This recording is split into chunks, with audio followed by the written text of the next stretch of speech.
के बीच छिड़ा युद्ध अभी चल ही रहा था कि अब इजराइल और हमास के बीच एक और युद्ध छिड़ गया है। फिलिस्तीन के आतंकी संगठन ने 7 अक्टूबर को इजराइल पर हमला बोलकर जिस युद्ध की शुरुआत की थी, उस युद्ध को अब इजराइल अंजाम तक पहुंचाने में जुटा हुआ है। इसलिए भारी भरकम युद्धक टैंक से लेकर मिसाइल तक हर हथियार का इस्तेमाल गाजा पट्टी पर कर रहा है, जिससे अब तक 10,000 से भी ज्यादा लोगों की जान जा चुकी है। और ये आंकड़ा कम होने के बजाय लगातार बढ़ता ही जा रहा है, क्योंकि बदले की आग में जल रहा इजराइल अब ना तो यूनाइटेड नेशन की बात मान रहा है और ना ही ईरान, लेबनान, तुर्की जैसे मुस्लिम देशों की बात मान रहा है।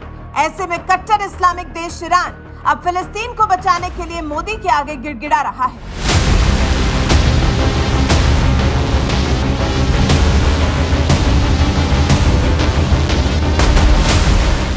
दुनिया के सबसे बड़े लोकतांत्रिक देश हिंदुस्तान की सत्ता जब से नरेंद्र मोदी के हाथों में आई है, पूरी दुनिया में भारत की ताकत कितनी बढ़ रही है, ये इसी बात से समझ सकते हैं कि रूस ने यूक्रेन पर जब हमला बोला तो राष्ट्रपति जेलेंस्की ने पीएम मोदी से युद्ध रोकने की गुहार लगाई। और अब इजराइल ने हमास के खिलाफ जंग का ऐलान किया तो फिलिस्तीन समर्थक देश पीएम मोदी से गुहार लगाने लगे कि वो किसी भी तरह से इजराइल को मनाएं और ये युद्ध रुकवाएं, नहीं तो गाजा पट्टी को इजराइल तबाह कर देगा।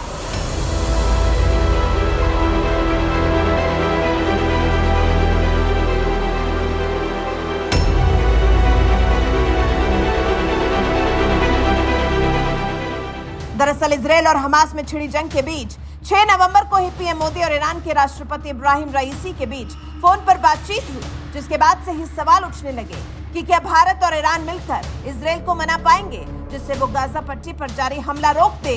और ये उम्मीद इसलिए जताई जा रही है क्योंकि इस वक्त पूरी दुनिया में भारत का दबदबा बढ़ रहा है। इसलिए ईरान को लग रहा है कि भारत गाजा पट्टी मामले में दखल देकर युद्ध रुकवा सकता है। तभी तो पीएम मोदी और राष्ट्रपति इब्राहिम रईसी के बीच फोन पर हुई बात के बाद ईरान की समाचार एजेंसी इरना ने बताया, राष्ट्रपति रईसी ने मोदी को पश्चिमी उपनिवेशवाद के खिलाफ भारत के संघर्ष और गुट निरपेक्ष आंदोलन का संस्थापक देश होने की याद दिलाई।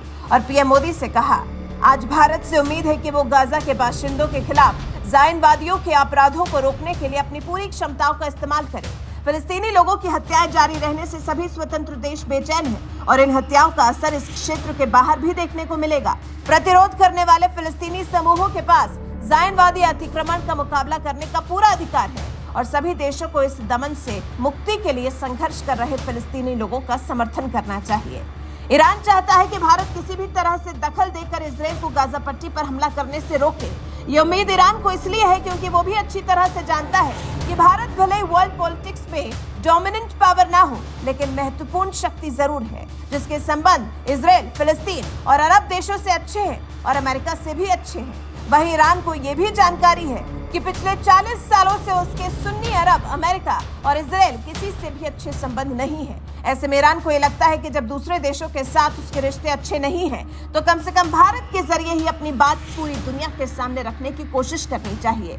इसलिए उसे भारत से कुछ ज्यादा ही उम्मीदें रहती हैं। ईरान के बारे में एक बात और आपको बता दें, ये एक शिया इस्लामिक देश है और भारत में भी ईरान के बाद सबसे ज्यादा शिया मुसलमान है।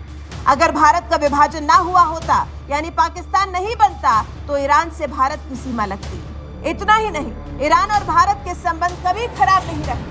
साल 2021 में ईरान के राष्ट्रपति इब्राहिम रईसी के शपथ ग्रहण समारोह में शामिल होने के लिए विदेश मंत्री एस जयशंकर तेहरान गए थे। इस दौरे को दोनों देशों के रिश्तों में मजबूती बढ़ाने की कोशिश के तौर पर देखा गया था। इसी साल भारत के राष्ट्रीय सुरक्षा सलाहकार अजीत डोभाल ने भी ईरान का दौरा किया था। इसे दोनों देशों के बीच आर्थिक, राजनीतिक और सुरक्षा के क्षेत्र में बढ़ते सहयोग का संकेत माना गया। ऐसे में क्या इस बार ईरान की बात मानकर भारत इजराइल को युद्ध विराम के लिए मना पाएगा? अपनी राय हमें कमेंट कर जरूर बताएं। साथ ही हमारे चैनल को सब्सक्राइब कर बेल आइकन दबाना बिल्कुल न भूलें।